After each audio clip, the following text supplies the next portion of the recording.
ఇంకో సాక్ష్యం మేడం, చెప్పండి. మా మరదల పిల్లవాడు హాస్పిటల్లో సర్జరీ చేయించుకున్నాము.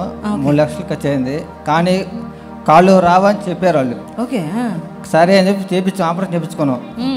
సరే అని చెప్పి ఇంకా మా మరదలు యూట్యూబ్లో చూసి పాస్టర్ గారికి వెళ్ళమని చెప్పొచ్చాం. పోయినసారి పాస్టర్ గారు ప్రార్థన చేశాడు పిల్లవాడికి. వాళ్ళ పిల్లవాడు కాళ్ళు నడుస్తున్నాడు, మంచిగా నడుస్తున్నాడు. చూడండి, గట్టిగా చప్పట్లు కొట్టాడు. డాక్టర్ నడవలని చెప్పారు. చెప్పారు. కానీ ఇక్కడికి వచ్చినాక తైలం రాసాము. 3వ రోజు తైలమే రాశారు. ఏం చేయాలి? తైలం రాశారు. దైవజనులు కలిసి ప్రార్థన చేయించుకున్నారు. మా బాబు నడవట్లేదయ్యా, ఆపరేషన్ చేసినా నడవట్లేదు. ప్రేరాయలు మరి దైవజనులకు చెప్పినప్పుడు దైవజనులు తైలాభిషేకం చేసి బిడ్డకి ప్రార్థన చేశారండి. మరి ఆ బిడ్డ కూడా చెప్తున్నారు, ఇక్కడ నుంచి తీసుకుని వెళ్ళిన తైలం రాసుకున్నారు. మీరు చూస్తున్నారు, డాక్టర్ అయితే నడవలేనన్నారట.